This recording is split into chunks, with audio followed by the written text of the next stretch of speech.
empezar podría ser diciendo o preguntando si hay alguien que no aspira a la felicidad. Porque realmente existe un nexo, una conexión clarísima entre una vida ética y una vida feliz.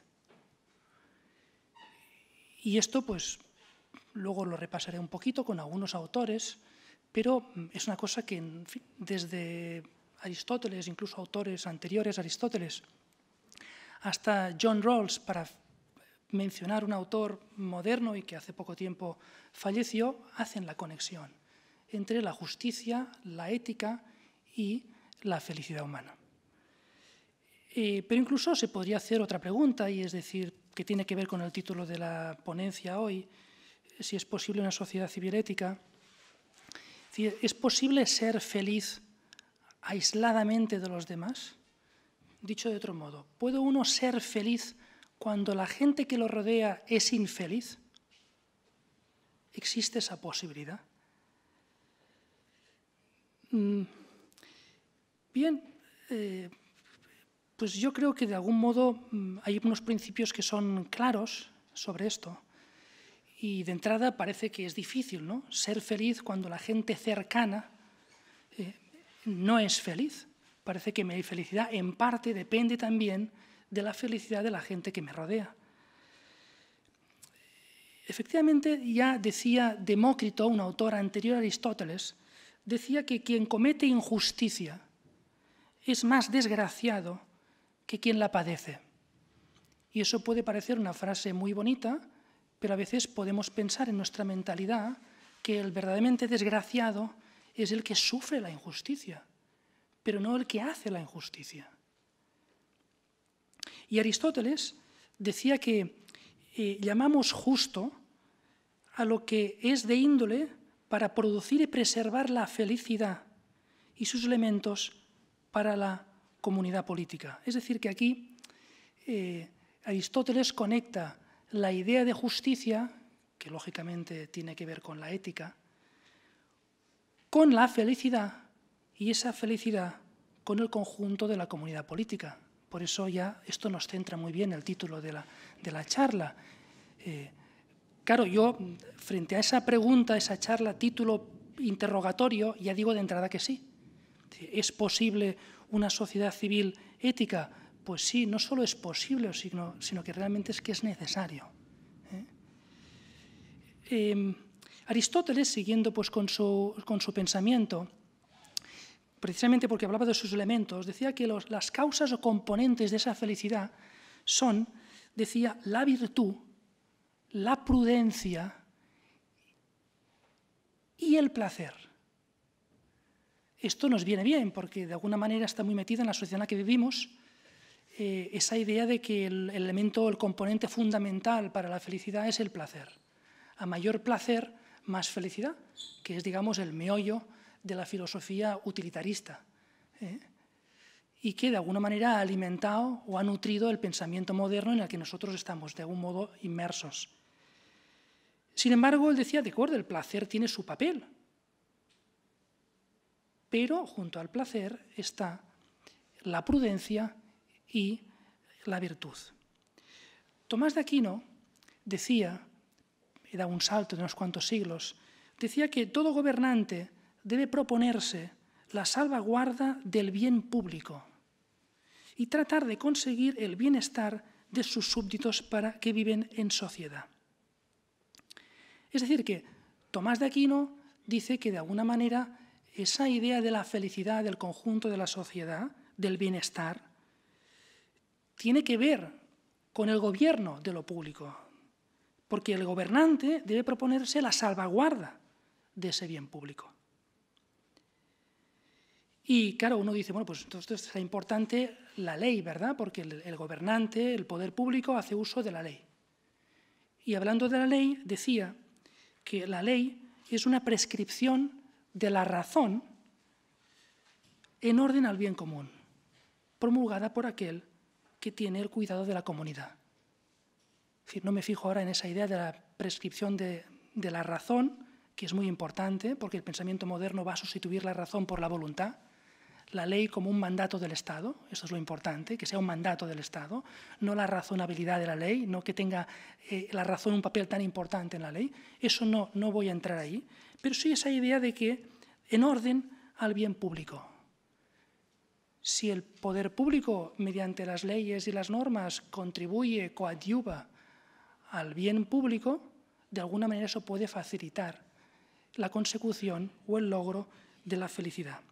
Y ahí sí podríamos seguir con otros autores, y podríamos llegar a autores racionalistas del siglo XVII, ilustrados del siglo XIX, y hasta la actualidad, como he dicho antes. Esa idea de la conexión entre la justicia, la ética y la felicidad, de hecho, pasó a las constituciones modernas. Si uno repasa las primeras constituciones modernas en Occidente, la Declaración de la Independencia Americana, de 4 de julio de 1776, hablaba o mencionaba los derechos inalienables como la vida, la libertad y la búsqueda de la felicidad. ¿Sí? Se entendía que la búsqueda de la felicidad es un derecho natural, inalienable. Este texto, de algún modo, procedía ya de un texto anterior, de la Declaración de Virginia, de poco antes, un mes antes apenas, que se refería a ciertos derechos innatos y hablaba de la vida, de la libertad, la propiedad, ahí se ve claramente la influencia de John Locke, decía, y así como buscar y conseguir la felicidad y la seguridad. Esa idea del gobierno de lo público y de la felicidad aparece también en la Declaración de los Derechos del Hombre y del Ciudadano, de 1789. Texto que vinculaba la felicidad de todos con los derechos naturales, inalienables y sagrados del hombre. Ese texto pasó a la Constitución de 1791, con ese mismo fue una reproducción de ese párrafo, de esa declaración, y 2 años más tarde, en la Constitución francesa de 1793, decía en el artículo 1 que el fin de la sociedad es la felicidad común. El gobierno, sigue diciendo, se instituye para garantizar al hombre el goce de sus derechos naturales e imprescriptibles. Y de esa panorámica americana o francesa pasamos a suelo español.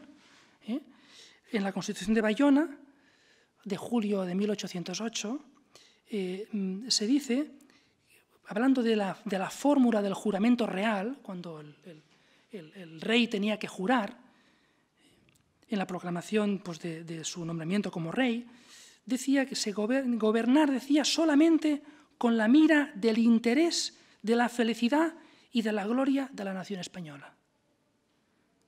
Y la Constitución, 4 años más tarde, la Constitución del 12, la Constitución de Cádiz, decía, en su artículo 13, decía que el objeto del gobierno es la felicidad de la nación, puesto que el fin de toda sociedad política no es otro que el bienestar de los individuos que la componen.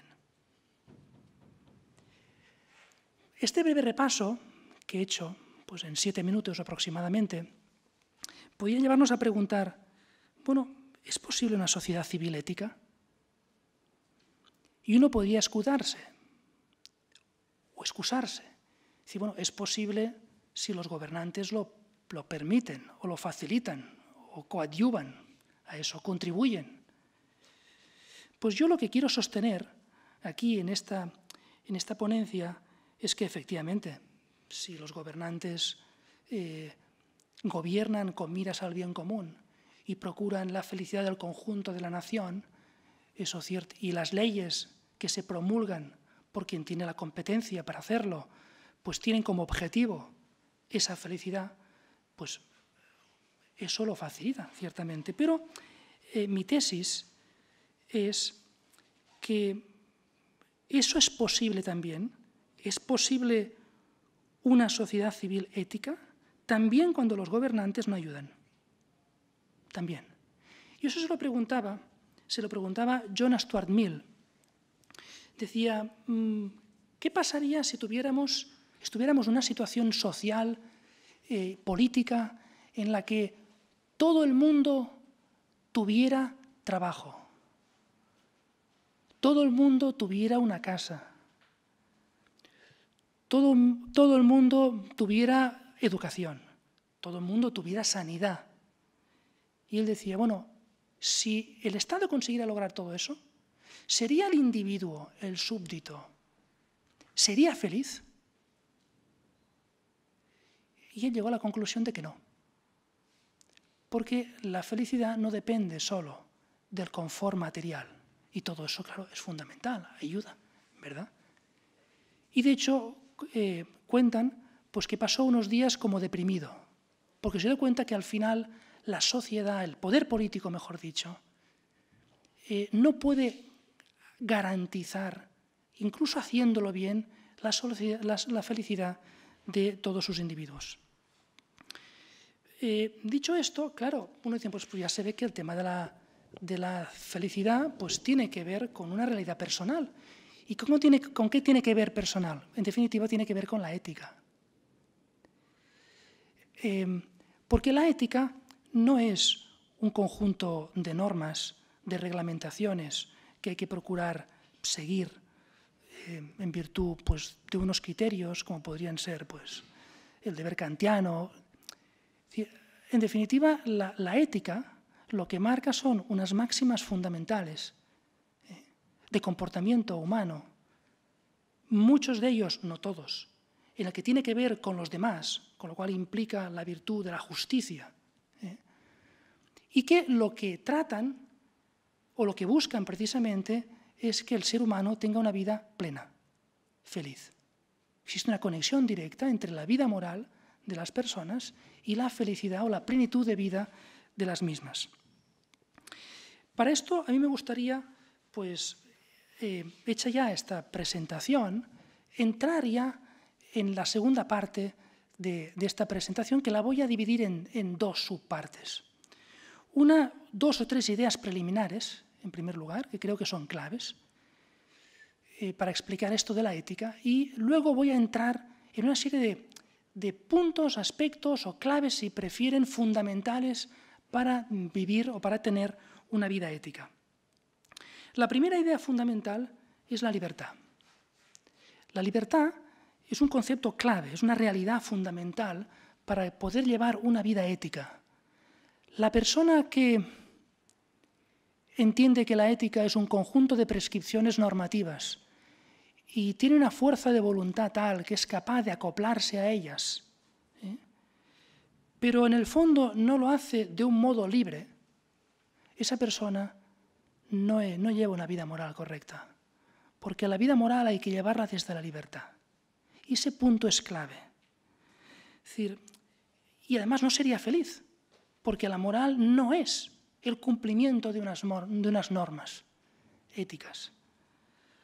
Por tanto, la libertad, hay que ser consciente de que la libertad depende en buena medida de lo que yo haga.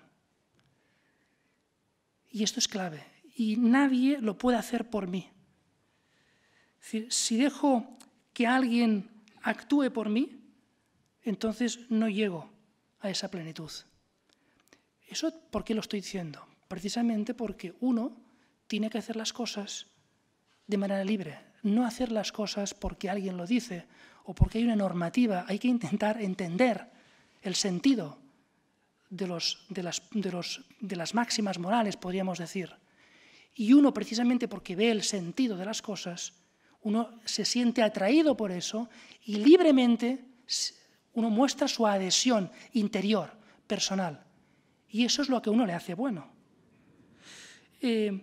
Para ser feliz hay que ejercitar, por tanto, la libertad. Y, de hecho, la libertad es precisamente lo que hace que seamos seres morales. No seríamos seres morales si no tuviéramos libertad. Hay una conexión directa entre la libertad y la dimensión moral de la persona. Hay, por tanto, que tomar decisiones certeras que nos hagan más libres.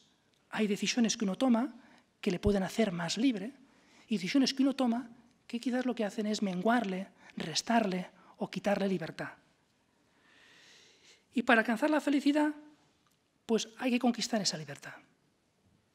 Para poder vivir realmente en libertad, esto exige, pues lo que decía Aristóteles, Uno puede decir, no, exige esfuerzo, de acuerdo, el esfuerzo es una parte, pero exige prudencia, capacidad de entender, ver como una máxima moral fundamental, cómo la puedo aplicar yo en un contexto concreto, en unas circunstancias concretas y en relación a una persona en concreto.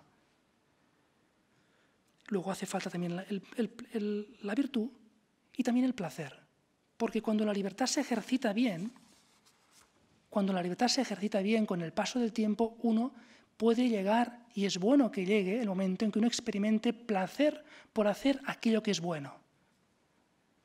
Con lo cual, la primera idea fundamental para una vida moral es la libertad. Solo se puede ser bueno moralmente si uno parte desde la libertad. Y esto que puede parecer una cosa de perogrullo, muy sencilla, en la práctica no es tan sencilla. La segunda idea es que esa libertad hay que tomarla en serio. Es decir, solo existe una vida, uno solo vive una sola vida. Que además esa vida es única, irrepetible. No hay dos vidas en la historia de la humanidad que se repitan. No es que este se parece mucho de tal palo tal astilla, no, es que se parece mucho a sus padres o a su madre o le ha influido muchísimo ese amigo, da igual. Esa persona es única e irrepetible. Y además, no hay que tener miedo a la originalidad. No hay que tener miedo a distinguirse de los demás. No hay que tener miedo, en definitiva, a ser uno mismo. Sé tú mismo. Es decir, es un mandato. Sé tú mismo. Es decir, sé tú mismo. Hazlo y vívelo así por ti. También por los demás. Sí, los demás, la sociedad, tu entorno, necesita tu singularidad, necesita tu modo de ser, tu modo de pensar, tu modo de comportarte, necesita tu personalidad, necesita tu biografía. Solo tú puedes ofrecer eso a la sociedad, a tu país y al mundo entero. Y eso a veces puede dar miedo, en un mundo en que parece un mundo global, que parece que todos tendemos a asemejarnos mucho, que a uno le puede dar miedo, cierto respeto, el singularizarse, el ser distinto, el no ser como los demás.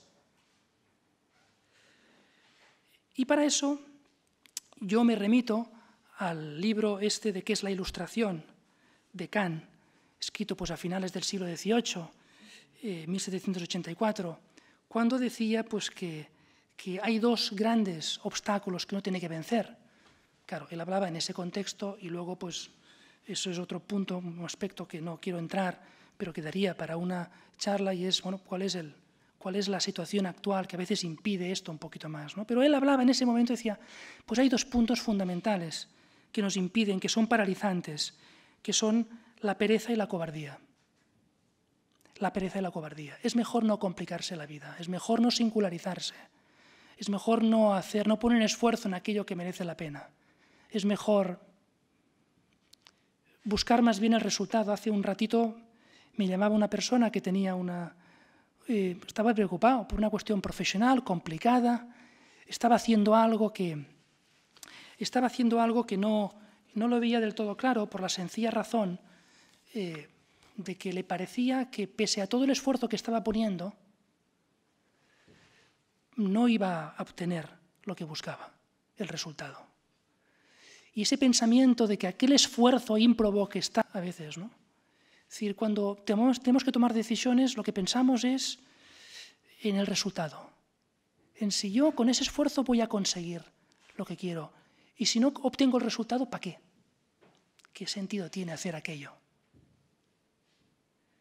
Y además, a veces queremos las cosas de modo inmediato. Si no es inmediato, sostener ese esfuerzo, ese ánimo en el tiempo, nos parece que como todo va tan rápido en la sociedad, pues parece que es una pérdida de tiempo. Parece que los demás están aprovechando más el tiempo porque obtienen cosas inmediatamente. O a veces nos fijamos demasiado en lo aparente, en la apariencia. Y lo esencial es invisible a los ojos. A veces las cosas más importantes son aquellas que no se ven. O a veces tendemos a buscar lo grande, lo que sí, que tiene que ver con la apariencia también. Pero si vemos que algo no va a tener el resultado, que no va a ser inmediato, que no tiene una gran apariencia, que no tiene una gran visibilidad, que es una cosa que es demasiado pequeña, nimia, anodina, nos desanimamos. Y eso pues nos entra a veces la pereza. ¿Para qué? No merece la pena hacer eso. Y muchas veces también la cobardía. La cobardía que tiene que ver con el miedo. El miedo. Estamos en una sociedad en que hay mucho miedo, mucho temor. Miedo pues a fallar, miedo a fracasar, miedo a no estar a la altura de lo que la gente que tenemos alrededor esperan de nosotros, miedo a quedar mal, miedo a ser rechazado, miedo a ser distinto, miedo a no ser comprendido. Bien, esto, decía Kant, y yo lo suscribo, y en eso le sigo, pues esto impide ser feliz. Eso impide ser uno mismo, impide llegar a la madurez. ¿Qué es la ilustración? Bueno, pues atrévete a saber, atrévete a pensar por ti mismo, atrévete a discernir lo que es bueno de lo que no es bueno, piensa por ti mismo y no te dejes paralizar por esa pereza y por esa cobardía. Bien, claro, dicho esto, pues voy a entrar en algunos de los aspectos que me parecen que son claves para una vida ética. Y ahí, efectivamente, voy a seguir, claro, evidentemente no se puede resumir este librito en unos pocos minutos. Pues ya llevo hablando pues 20 minutos casi, pues no voy a resumir ese libro en los 10 minutos que me pueden quedar, o 15 a lo sumo. Pero lo que voy a hacer es tratar de algunas de las claves que aparecen en uno de los primeros artículos de este libro y que luego aparecen desarrollados en capítulos subsiguientes, pero bueno, para dar unas pinceladas de algunas ideas. Porque al final pienso que el conjunto de la ética de un país o de la ética de una sociedad no es otra cosa, en buena medida, que la suma de la vida moral y la vida ética de sus individuos. Si nosotros procuramos ser mejores, ya estamos mejorando nuestro entorno. A veces nos podemos deprimir al ver pues, que las cosas están como están y uno parece que le gustaría ser el Salvador, el Mesías, y uno no es ni el Salvador ni el Mesías, pero uno lo que sí puede hacer es vivir mejor, llevar una vida moral mejor. Y si no lo hace, pues eso se transmite, se contagia. Y efectivamente quizás el efecto no es impresionante, no es apabullante, no es inmediato, pero se va construyendo una sociedad pues, más ética. Y algunos de los principios estos, si lo ven mientras los estoy explicando brevemente, verán, pues es verdad, si el conjunto de la sociedad, todos hiciéramos un poquito más eso, pues el conjunto de la sociedad pues, sería mejor, se viviría mejor. Sería una sociedad pues quizás menos rivalista o competitiva y más cooperativa. Se ayudaría más unos a los otros. Bien, primer punto.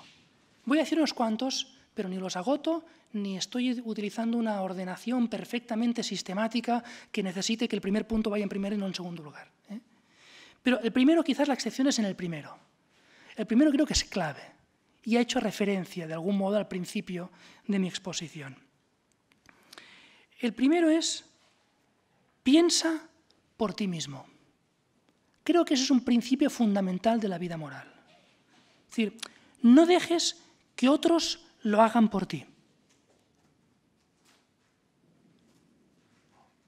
O por otro que no eres tú realmente. Ahora lo explicaré un poquito más eso.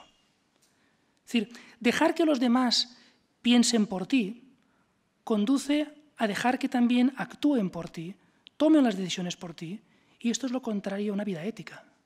Porque hemos dicho que el punto fundamental de la vida ética es que haya un ejercicio profundo, real, auténtico, de la libertad personal. Pascal ya decía que el principio de la moral, decía Pascal, es pensar bien. Es decir, el principio de la moral no es tener una gran memoria, porque he dicho que la fundamental de la moral no es cumplir una serie de reglas minuciosas, específicas de conducta, sino que hay unos principios morales fundamentales, compartibles por muchísima gente, por muchos millones de personas, con independencia de la tradición cultural de la que vengan, y que uno mismo, con la luz de la razón, si uno se detiene realmente y se pone a pensar, pues uno puede conseguir discernir, pues sí, esto es lo bueno. Decía John Finnis que para actuar, más que para actuar, decía, para tomar decisiones buenas, había que superar 3 obstáculos fundamentales. El primer obstáculo es la cultura. Hay cosas que a veces están tan metidas en nuestra cultura, tan metidas, que nosotros cuando razonamos las damos por supuestas. Como pasaría en Estados Unidos antes de la Guerra Civil con el tema pues, de la gente de color. O con la esclavitud, sobre todo, antes de la Guerra Civil, con la esclavitud. No, es que esto está así, metido. Es que la esclavitud es como, ¿cómo vamos a vivir sin esclavos? Los esclavos forman parte. Bueno, no era fácil en ese momento decir, no, cuidado, pero es que esto no encaja. Eso está metido hasta los tuétanos de la cultura, en la cultura en la que estoy inmerso, pero eso no es bueno moralmente. Con lo cual, un obstáculo a veces que hay que superar es la cultura. Y a veces supone llegar a conclusiones que son contraculturales. Es decir, que no van en la línea de lo que piensa la mayoría. O lo que sea. En fin, a veces la mayoría pues, puede ser también pues, un conjunto de lobbies o de medios de comunicación, ¿no? Que tienen el control de una parte importante del mundo, pero en cualquier caso tiene que ser uno. Y un obstáculo para ser uno el que piensa es la cultura.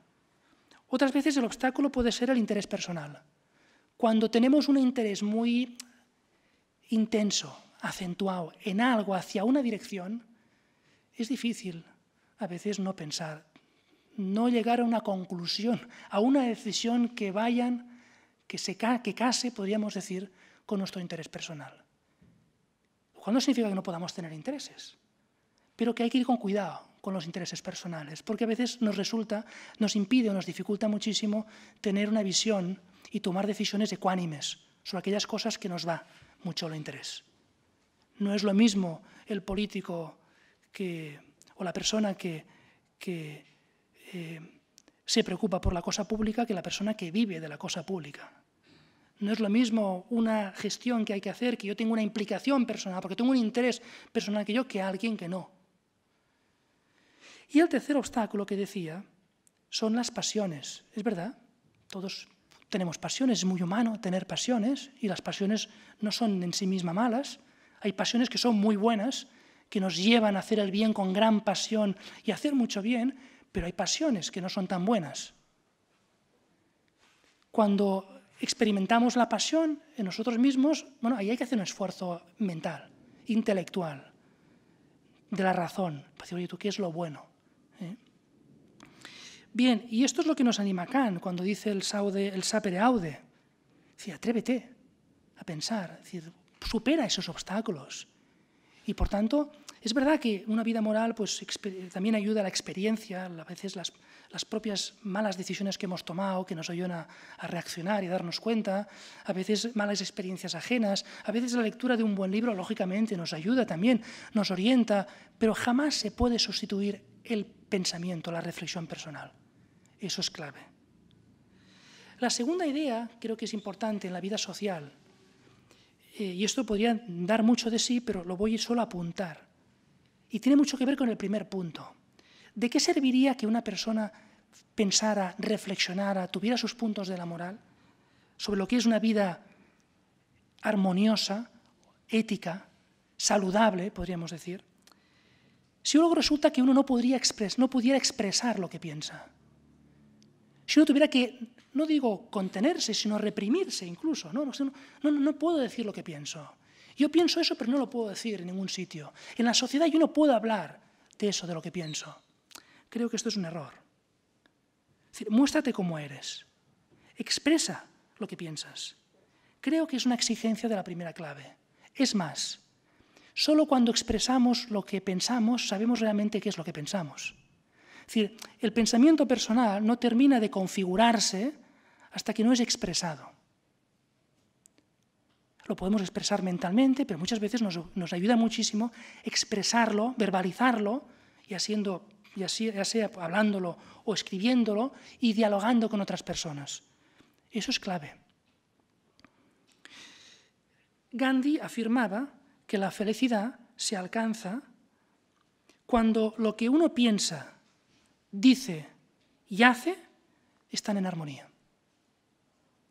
Creo que es una frase bastante sensata, que la podríamos suscribir todos. Es decir, que haya una armonía entre lo que uno piensa, dice y hace. Evidentemente, la hipocresía está alejada de una buena vida moral. A veces podemos ser un poquito prudentes y no decir todo lo que pensamos. Hay momentos en que hay que ser un poco prudentes, ciertamente, pero si uno habitualmente socapa de prudencia, no vive en esa armonía entre lo que uno piensa, dice y hace, pues eso no ayuda, no contribuye a una vida plena, a una vida feliz, a una vida moral en definitiva. Por tanto, lo primero es pensar o razonar, pero no es suficiente. Para conquistar la libertad, que me permite llevar una vida feliz, necesito armonía y coherencia, y por tanto rechazando la hipocresía y la falsedad. Y a veces podría decir, bueno, yo soy así. Bueno, pues en tu vida moral tendrás que intentar no ser así. Tendrás que intentar que haya armonía entre lo que piensas, lo que dices y lo que haces. Lógicamente, esto siempre exige el tercer punto, y es el respeto a los demás. Y ahí yo junto dos claves. El respeto a los demás, y por si esto un poquito se queda corto, pero ya es importantísimo, porque a veces, ¿verdad?, el nivel de respeto en nuestra sociedad brilla un poquito por su ausencia, o nos puede parecer que no existe el respeto suficiente. Pero junto al respeto, dar un paso más, y el paso más es decir, no solo te respeto, porque en ti me veo a mí, porque tú formas parte de mí, porque yo te necesito a ti, porque tú me puedes enriquecer. Y me enriquece sobre todo cuando no piensas lo mismo que yo pienso. Y esto me viene bien y me ayuda a pensar. Es decir, no solo ese respeto, sino un paso más, decir, no. Es decir, hay que hacer a los demás todo el bien que se pueda. Que es una máxima fundamental, ¿verdad? Es decir, haz el bien que puedas a los demás. Aristóteles decía que el hombre es un animal político. Y Kierkegaard señalaba que las puertas de la felicidad se abren hacia afuera. Las puertas de la felicidad no se abren hacia adentro, no se abren hacia el repliegue, sino hacia afuera, hacia la apertura a los demás.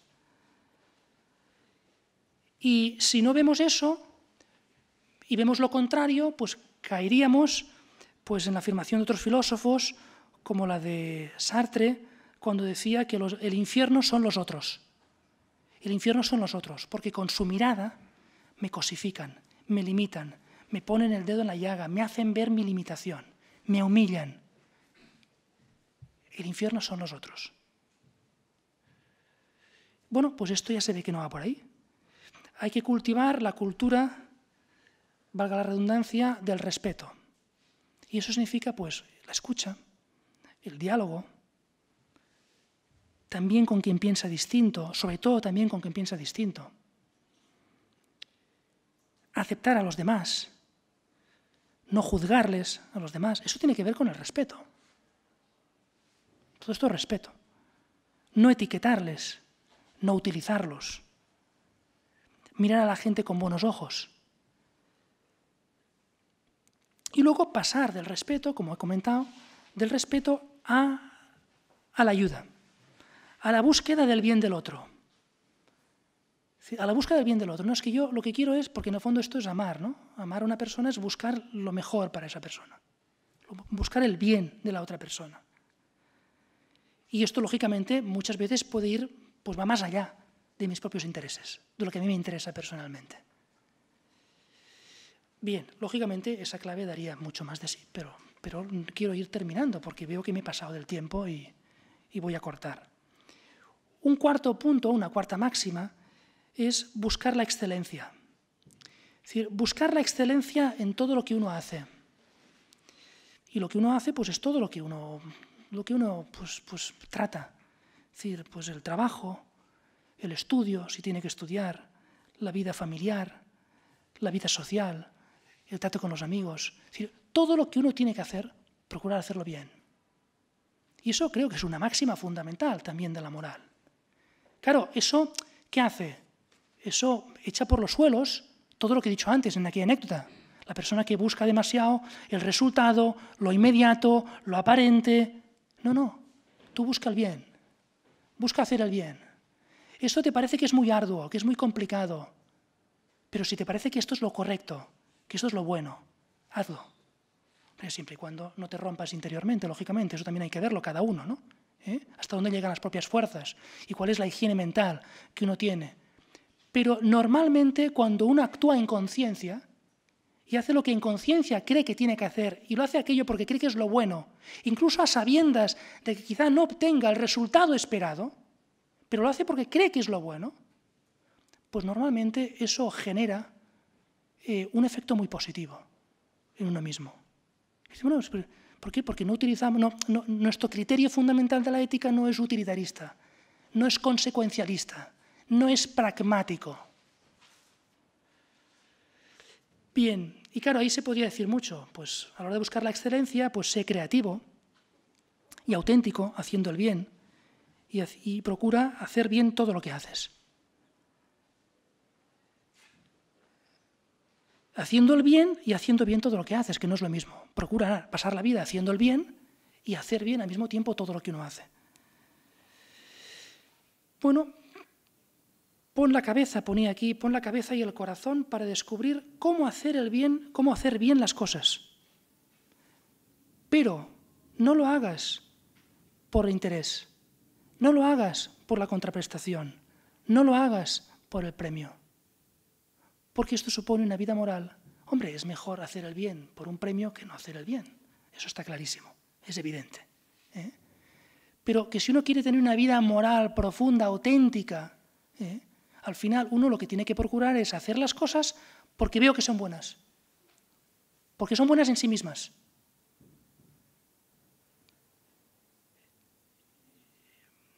Bien, eso nos llevaría lejos, pero voy a terminar. Y pienso que solo así te harás bueno. Es decir, vas a mejorar como persona. Uno se convierte en lo que busca al actuar. Es verdad, uno se convierte en lo que busca al actuar.